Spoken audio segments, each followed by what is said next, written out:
This is 17th November session of the Hindu newspaper analysis, in which we will discuss mainly three issues. The first issue is what a Supreme Court ruled on bulldozing property. In this article, we will discuss about a recent Supreme Court judgment related to bulldozer justice. The second issue is related to Riyadh summit, and the third issue is related to diabetes. So let's discuss all the issues in detail. Supreme Court's landmark judgment on bulldozer justice. What is issue? The Supreme Court on November 13 declared that it is unconstitutional to demolish a person's property without adhering to the due process of law simply on the ground of their alleged involvement in a crime. नवंबर 13 को supreme court ने अपना एक judgement unconstitutional demolish से related यहाँ पर declare किया है। India के वेरियस स्टेट के अंदर जिस तरह से ड्यू प्रोसेस ऑफ लॉ का वायलेशन करते हुए बुलडोजर के थ्रू प्रॉपर्टीज का डिमोलिशन किया जा रहा है, इससे रिलेटेड सुप्रीम कोर्ट का ये जजमेंट है। Supreme court issued a slew of guidelines to prevent illegal and attributive bulldozing of homes and private properties of accused persons by state. State के द्वारा एक्यूज पर्सन्स की प्राइवेट प्रॉपर्टी एंड होम्स को जिस तरह से bulldozer के through demolish किया जा रहा है, इससे related supreme court of India ने कुछ स्टेट अथॉरिटीज़ के लिए गाइडलाइंस यहाँ पर रिलीज की है। The Supreme Court stated that it find it necessary to issue certain directions in the exercise of its power under Article 142 of the Constitution in order to allay the fears in the mind of the citizens. Because citizens के mind में illegal demolitions के through fears बना हुआ है, और इस fears को mind में रखते हुए सुप्रीम कोर्ट ऑफ इंडिया ने आर्टिकल 142 के कुछ स्पेशल पावर का यूज करते हुए ये डायरेक्शंस यहाँ पर रिलीज किए हैं।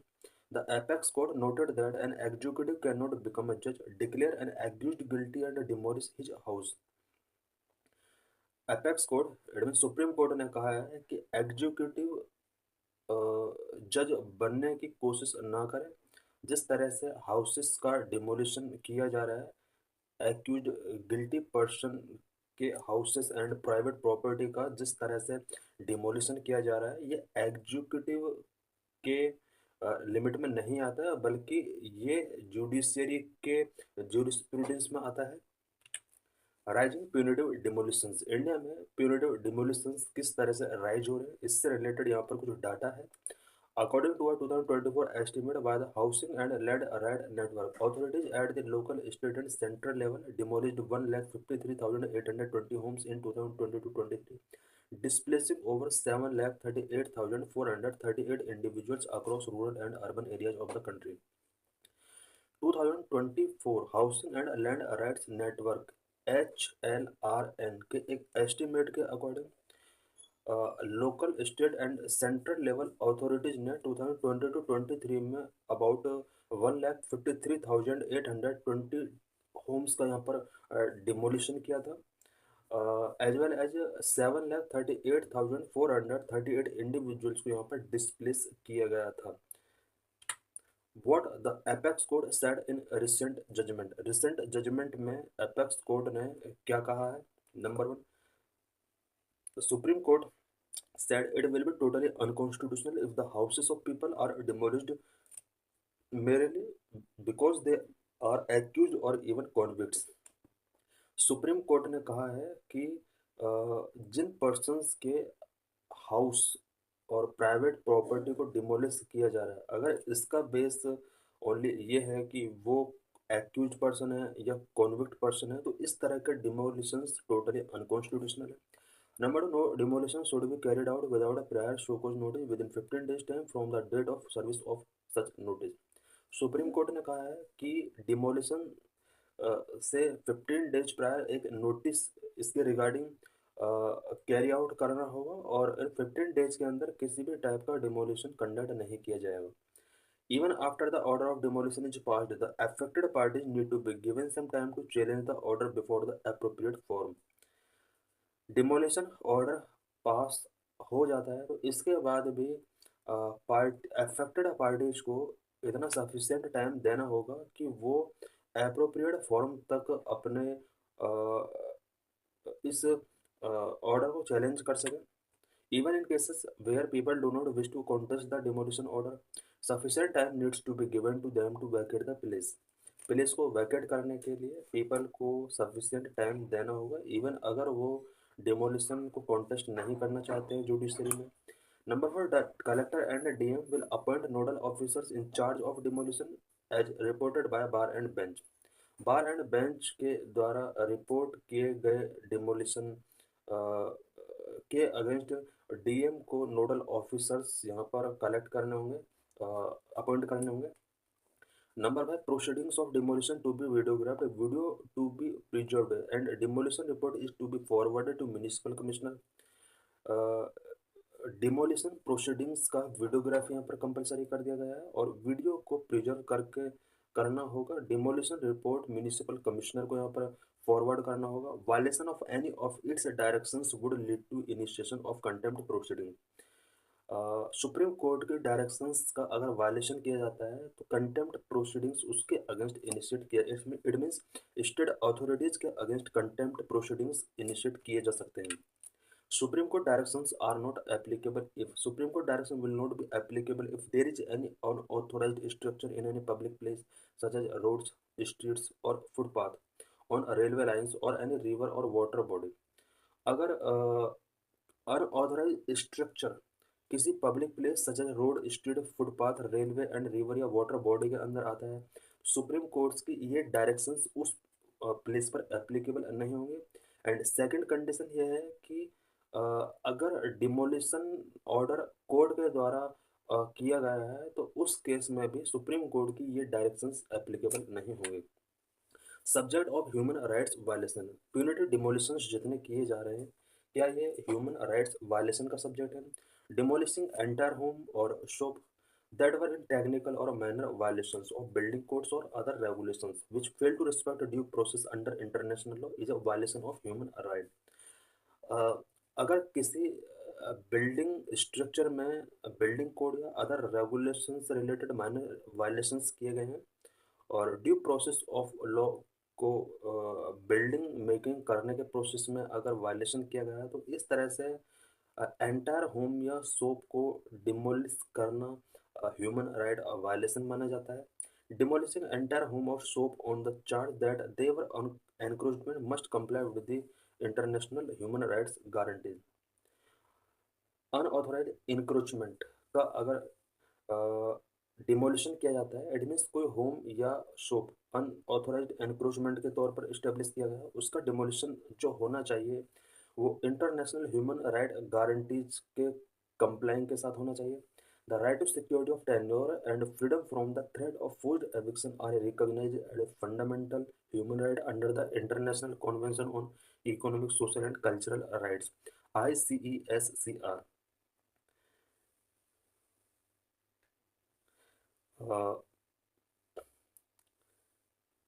ICESCR के अंदर किसी भी पर्सन की private property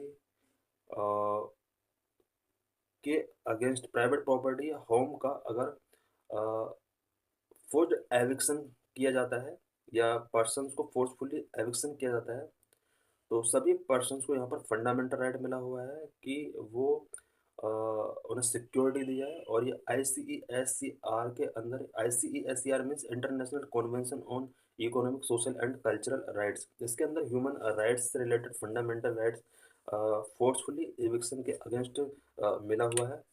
Resolutions of the United Nations Commission on Human Rights and Article 17 of the International Convention on Right and Political Right say that no one shall be subject to arbitrary or unlawful interference with his privacy, family, home, or correspondence, nor to unlawful attack on his honor and reputation. ICCPR और international convention on civil and political rights इसके article 17 के अंदर and United Nations commission in human rights के resolution के अंदर सभी persons को ये राइट मिला हुआ है कि उन पर्सन्स की किसी प्राइवेट प्रॉपर्टी या फैमिली या होम को डिमोलिश नहीं किया जाएगा।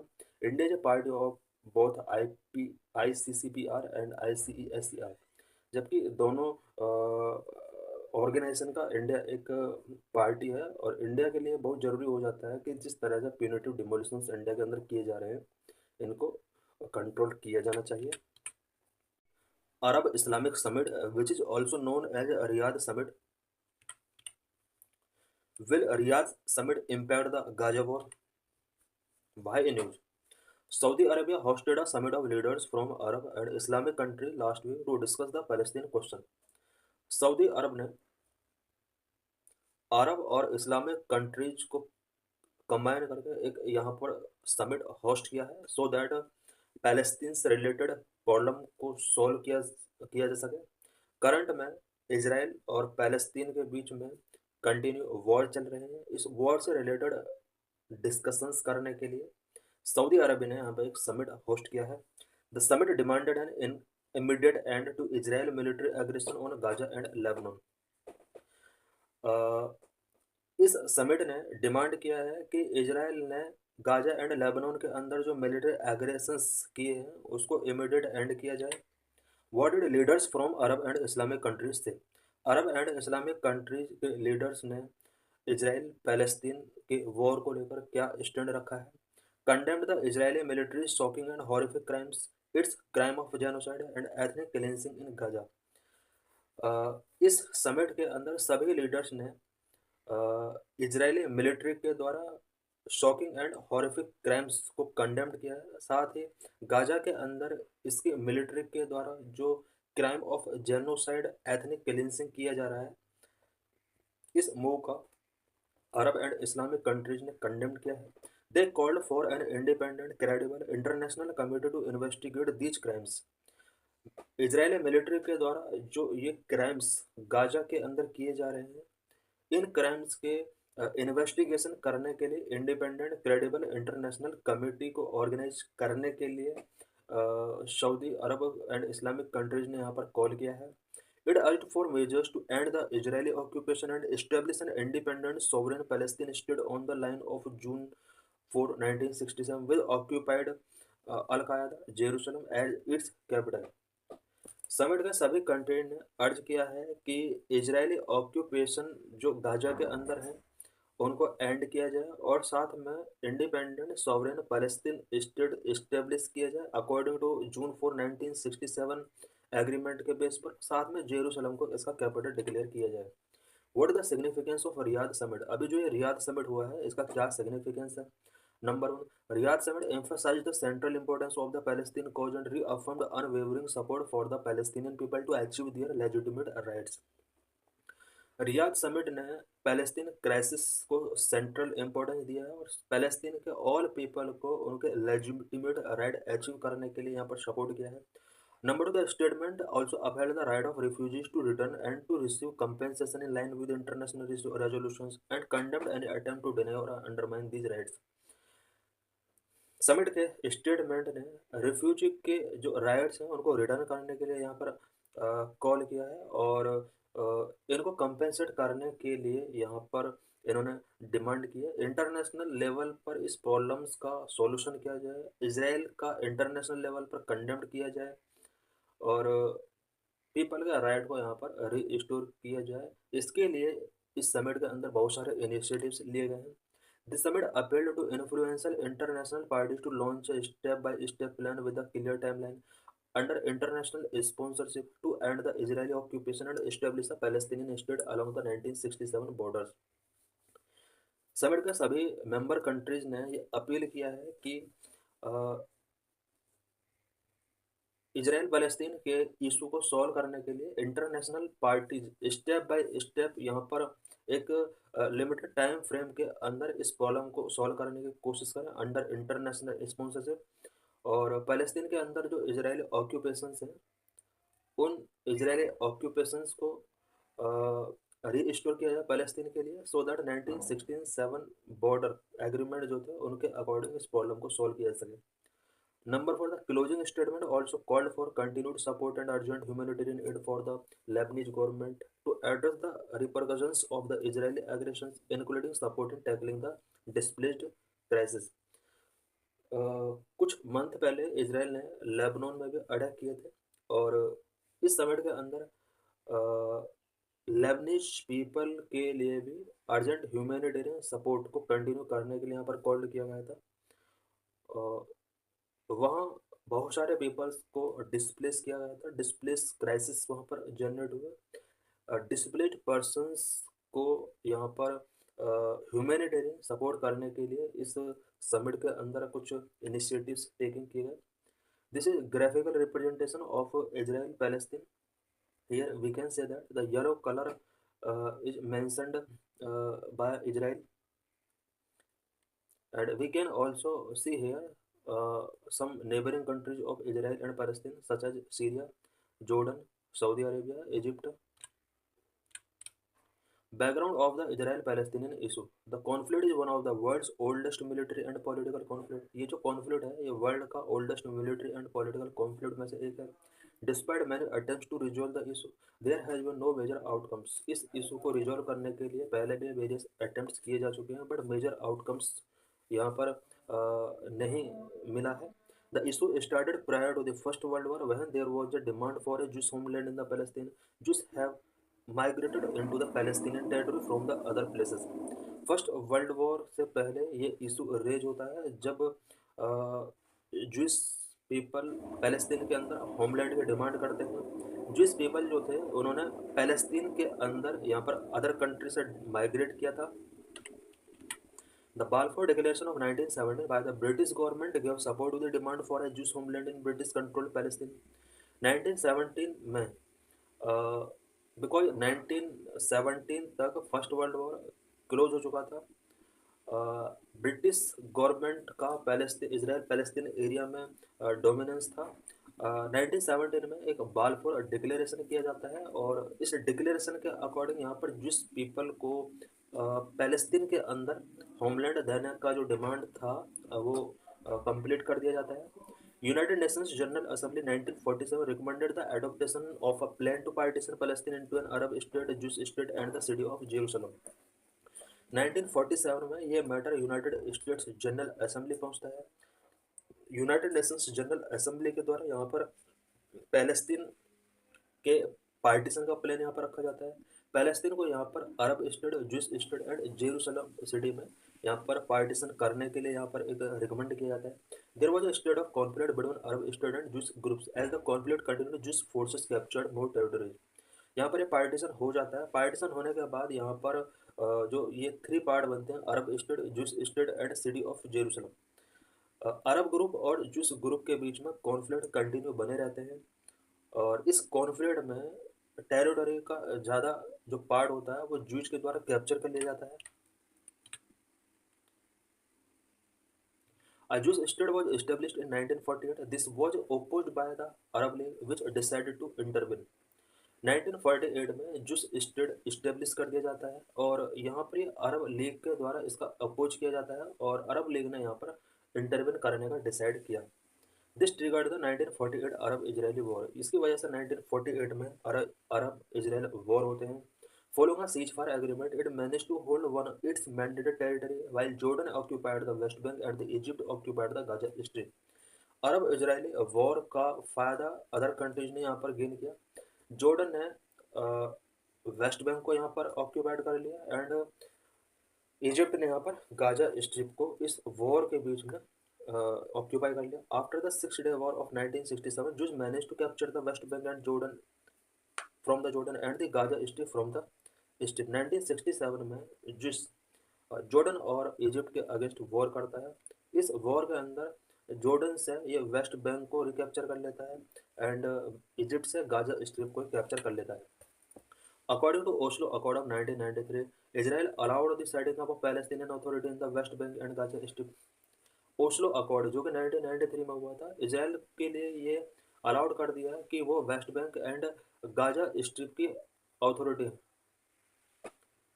पैलेस्टीनियन अथॉरिटी इन एरियाज पर सेटिंग अप करे। इट मीन्स 1993 में जो ओस्लो अकॉर्ड हुआ था, इस ओस्लो अकॉर्ड के अंदर ये डिसाइड किया गया कि waste Bank and Gaza strip areas में पैलेस्टीनियन अथॉरिटी यहाँ पर इसराइल सेटअप करेगा।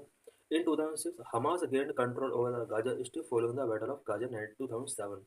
2006 में हमास ने गाजा स्ट्रिप में अपना कंट्रोल किया और यहाँ पर बैटल ऑफ गाजा 2007 में होता है।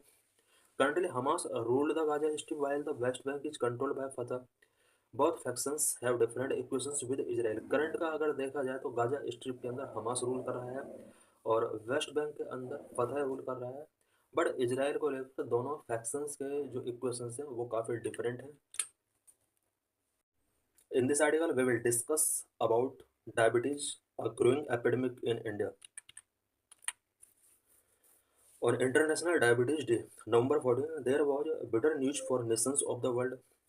14 नवंबर को इंटरनेशनल डायबिटीज डे सेलिब्रेट किया जाता है और इस डे से पहले एक लैंसेट के द्वारा एक पेपर पब्लिश किया गया है जिसके थ्रू वर्ल्ड के ज़्यादातर नेशंस के लिए एक बिटर रिपोर्ट रही है। A paper published in the Lancet based on a global study recorded over 800 million adults living with diabetes with more than half not receiving treatment. Lancet की इस report के अकॉर्डिंग पूरे world के अंदर 800 million से ज़्यादा अडल्ट डायबिटीज़ फेस कर रहे हैं, डायबिटीज़ रिलेटेड प्रॉब्लम्स फेस कर रहे हैं और मोर देन हाफ से ज़्यादा यहाँ पर उन्हें ट्रीटमेंट रिसीव नहीं हो रहा है। India has the highest number of diabetics in world.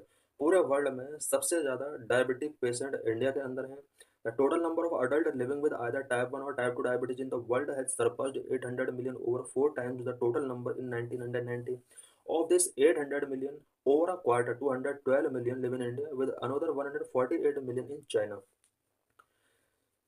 पूरे वर्ल्ड के अंदर टाइप 1 और टाइप 2 डायबिटीज के ओवरऑल पेशेंट की अगर बात की जाए तो 800 मिलियंस को सरपास कर चुका है ये डाटा।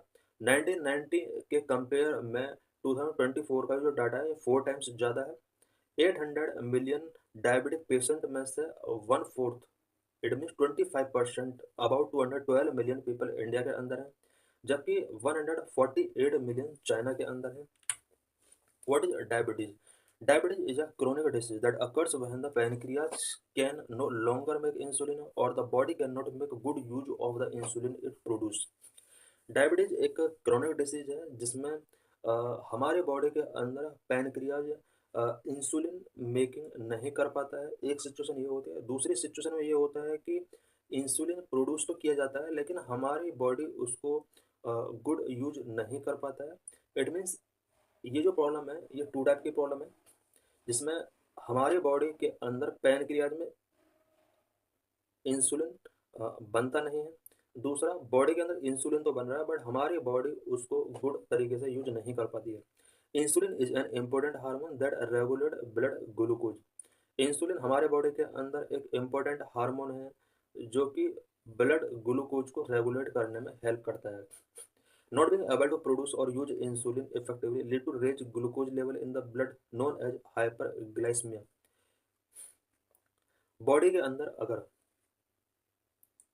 इंसुलिन प्रोड्यूस नहीं हो पाता है या अवेलेबल इंसुलिन को अगर हमारी बॉडी यूज नहीं कर पाती इफेक्टिवली तरीके से, इसकी वजह से हमारे ब्लड के अंदर ग्लूकोज लेवल रेज हो जाता है।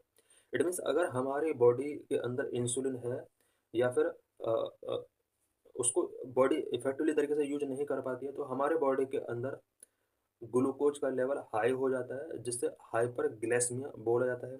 Over the long term high glucose level can cause damage to the body and failure of various organs and tissues.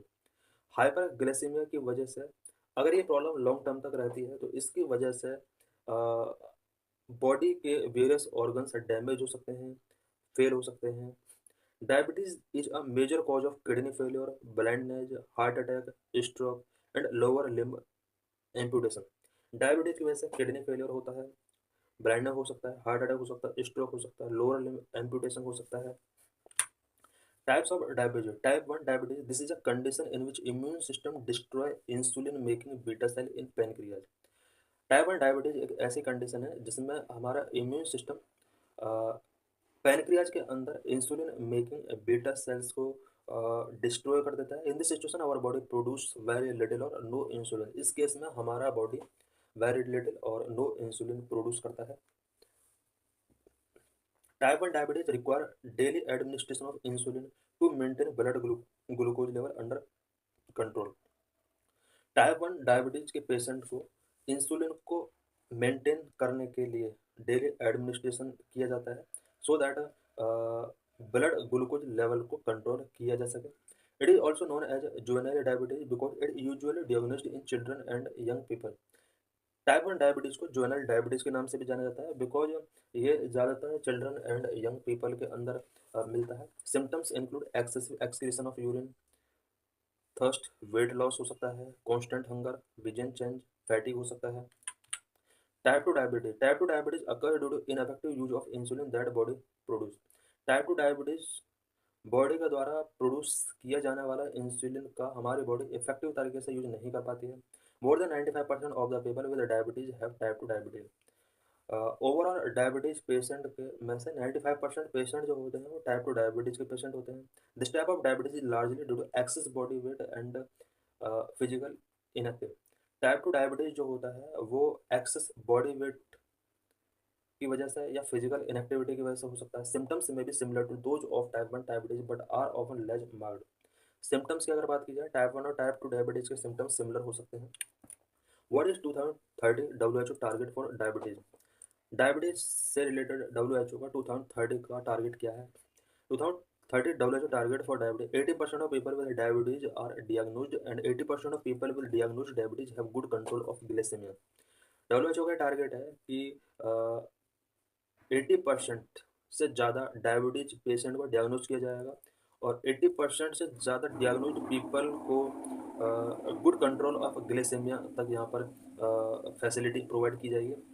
With 130 million people remaining undiagnosed, India has to rapidly scale up diagnosis to meet the 2030 WHO target for diabetes.